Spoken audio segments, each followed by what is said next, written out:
So without further ado, I have Mr. Peter. How we doing, buddy? Good. How are you? Good, good. So you gave a talk yesterday. So I guess let's start like I've been starting all interviews. I like to have you introduce yourself. Yeah. So my name is Peter Suhm. I work at Tailwind Labs. Gave a talk yesterday, which was really fun about some AI stuff. And yeah, that's the short version. That's perfect. That's perfect. So since you gave a talk yesterday, can you give us kind of the cliff notes of the talk? And then I'm going to tell people to go watch his talk because I think it's a pretty awesome idea behind it all. Yeah. So the talk was called Unblocking Your Users with AI. And it's basically about how we can use AI in our Laravel applications to make it a little bit easier for users to use their software. And sort of thing I was talking about is using new software that you haven't used before requires a lot of activation energy, and it's just like really hard to get started with new software you haven't used before, especially for non-technical people. And anyone who's ever run a software business knows that it's just so hard to get software to actually stick, right? So, but now with AI, the point is like we can maybe trade some AI tokens for a little bit of help there with like actually do some of the work that we ask our users to do. There's so much stuff in software where we have to ask the user, like, fill this thing out or like make this decision because the software is not smart enough to do it on its own. But maybe it is now with AI. So I had this framework that I call 3 points of paralysis, where you basically different points where users get stuck. So we had the blank slate, which is just when they sign up. You know, my example was Google Forms because I used to run Reform, a form builder. And the thing that always happens is like people know they need to create a form, but they don't even know what should be in that form. Like how do you actually make a form for something? And then on top of that, you need to learn how to use the software itself, which is also difficult. But now, of course, we can use AI to nudge them along. But even little things like another example I gave I have another section of the framework I called the T-junction, which is we need to make a decision about something and we just lazily ask the user to do it. Right. For example, like what question type is this? Like, is it a checkbox or radio? It's like users have no idea, but AI can easily pick that up. And then finally, I got into some vector database stuff, which was really fun about using embeddings to make things searchable based on the semantic meaning rather than just keywords. So I showed how to use PGVector with Postgres and how to, make things a bit easier to find. So got around a lot of stuff in there. So the PGVector, I've not done anything with that yet. But that is only Postgres, right? MySQL does not have anything comparable to what that is. For somebody like me that's never used it, can you give me sort of a high level thing of what this PGVector is?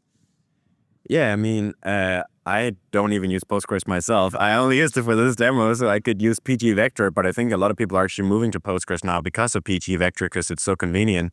I think there might be things popping up for MySQL as well, but basically the way it works is you can call an embedding model, like OpenAI has one called text embedding 3 small, and it basically just like takes everything, like it takes a text that you send to it and it converts it into these numerical vectors, specifically 1,536 numbers in this case in an array.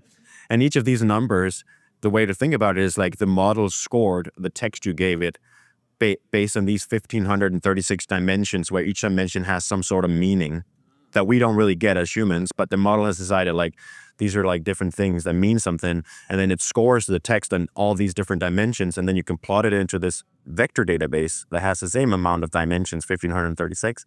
I practiced that number for my talk, And then when you search for stuff, things that are closely related based on what, like sort of the semantic meaning of the thing are close to each other. So you can do something called similarity search, and Taylor demoed it as well in his demo yesterday. But basically you just say, give me everything that's close to this thing I'm searching for. It's really fast because you don't need to look through the whole database. You just need to look specifically for the numbers that make sense for what you were looking for. Yeah, so that's what you can do with it. Sweet. That's awesome. So I've got the schedule here because I wanted to go look it back up. So his talk was yesterday. So it's on Laracon EU website, YouTube. You can go and check out yesterday's full stream and you can go watch his talk there. And I think it'd be pretty sweet. I'm thinking eventually the EU team will slice those up into standalone videos, but as of right now, it's just there as one giant stream. So to kind of go a little bit like you personally, so you work at Tailwind CSS. Why should people use Tailwind CSS? I mean, aren't they already? It seems like not using Tailwind Yeah. CSS. I feel like if they aren't using it at this point, they have made an active decision about not using it, and I respect that. So were you there in the early days, like before Tailwind CSS really took off, and I guess my question is like, what was the catalyst there to make Tailwind CSS just go from nothing to boom, it's everywhere all the time? Yeah, I mean, I didn't work at the company until 3 or 4 years ago, but I knew Adam already, so I was following sort of what happened with it. And I think it's probably just the perfect storm. Like, it is really clever. Like, but it's there. I think there's different dynamics. Like, there's just the Tailwind CSS itself. Is like, it's really provocative in a sense. Like, people get disgusted when they see it the first time. And it makes them react, right? So they want to like react to what they're seeing. But then the crazy thing is once they try it, they can't go back because they love it. Yeah. So that dynamic in itself was like, I think, really strong. But I think also Tailwind UI, which was the paid sort of offering that came later, like 3 years later, where you could buy templates and UI components and stuff that were pre-built with Tailwind also helped a ton. So I think it was just a few different things that just made it really popular. I think Laravel was a big part very early on because the Laravel community adopted it. Because like Adam was in the community, he created like refactoring to collections and all this testing stuff. So yeah, we were definitely like all on board on Adam train. So yeah. But yeah, go ahead. Yeah, so I think that's definitely been a big part of it. And then recently, this has been a whole theme this year already, but it's still growing a lot. It's actually growing like crazy right now because there's so much AI generated code right now, and it's all using Tailwind. It's not necessarily great for business, but that's a whole different conversation, Yeah. At least it's getting used, right? So Peter, also you have another app. This one you do on your own, and it automatically creates OG Open Graph images for your pages on your website, which is really handy because if you've ever tried to generate OG images for every single page, it kind of sucks. So tell us about the product and the name. Yeah, so it's called OG Kit, and I think it's I can't remember if the second or third time I build a SaaS to solve Open Graph images because it's just such an annoying problem. Like when you have dynamic images, I've tried a few different approaches in the past, but then last summer it just occurred to me, like, I don't know if you know this feeling, but like I was sitting in the car, we're doing a road trip with my family, and it just occurred to me, like, what if I did it this way? And it's the kind of thing where like I wasn't sure if that was going to work until I was at a computer and I could try if it actually works. So it's just like, if this works, that's really clever. That's going to be really great, but I'm not sure if it works or not. So basically the idea that I had is basically what I wanted was I wanted the template for the Open Graph image. This is for dynamic Open Graph images, right? When you have dynamic content and you want to create an OG image that matches that content, for example, like the text would match what's on that page. I didn't want to use a third-party tool that's sort of where I had to figure out some sort of template or editor or something. Ideally, I wanted it to just be code, and I wanted it to be using Tailwind, of course, and I wanted it to be sort of co-located with the rest of the page. That was sort of how I was thinking about it. Then I was like, what if you put the HTML for the Open Graph image on the page that needs the Open Graph image, but don't render it? So like, for example, in HTML, you can use a template tag and it doesn't render in the browser. You can just put whatever you want in there and you have access to it via JavaScript, but you don't do like the browser doesn't do anything with it. And then what if you just basically, as the Open Graph image, say, well, I'm using OGKit, so I'm doing something like ogkit.dev/my API key, whatever.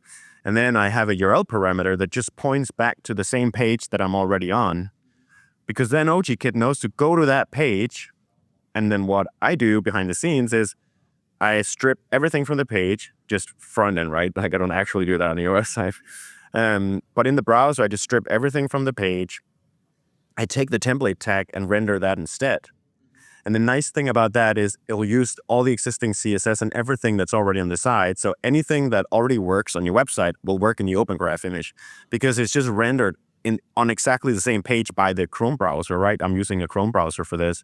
And then I take a screenshot, and that's the Open Graph image, and it has like the right size, and it's cached with Cloudflare and everything. So basically anything you can do already on your website. Yeah. And then the cool thing about it is the developer experience works the same way too. So if you add a flag to the URL, I just do the same thing with I have like a CDN script that you can use locally, and it just does exactly the same thing. So while you're building your Open Graph image, you can just preview it straight in the browser, and it'll look exactly the same way as when it's generated. So when I sent that to Adam, and he was like, damn, that's a really clever idea. And he never says that. So, when he says that, you're like, okay, I'm onto something, so now I have to build this. Yeah, so that's where it's at now, basically. That's sweet. So this is sort of like a technical question behind that. So you're rendering the template and you're using Tailwind CSS. You can use Tailwind CSS inside of that.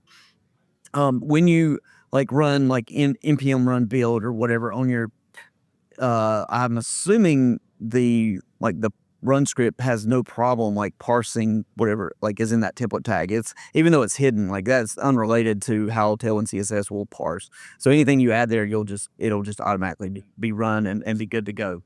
Awesome. Can you use images inside too? So you can embed an image inside the image of the OG thing? I mean, anything you can do in HTML, you can do there in the template tag. The only thing is that if you make something move, it won't. Yeah, that won't work.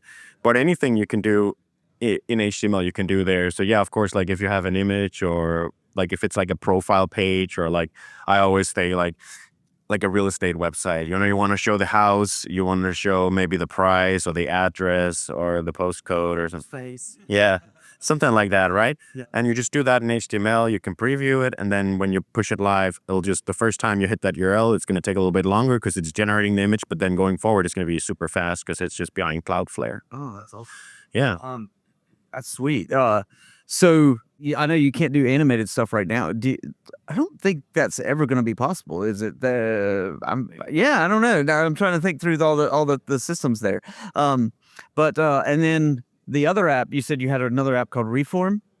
Is it still going or not? I sold it through 2 or 3 years ago, so it's still going, I think. But yeah, I'm not following it as closely anymore. But yeah, it's still out there. Nice. All right. Well, so Peter, I want to say thank you for coming and joining us here on the stream. Again, go watch his talk from yesterday. Go check out OGKit, Tailwind CSS. Go use it. I'm trying to think of what you tell people to do. You should already be using it. But yeah, just thank you for coming over and just tell people, how to find you and all the good things. Yeah, I mean, I'm most active on Twitter, X, whatever we call it now, and just Peter Suhm, Suhm is my last name, and then OGKit is ogkit.dev, and yeah, that's where you can find me. Peter, Thanks. Pleasure, man. Thank you for coming over.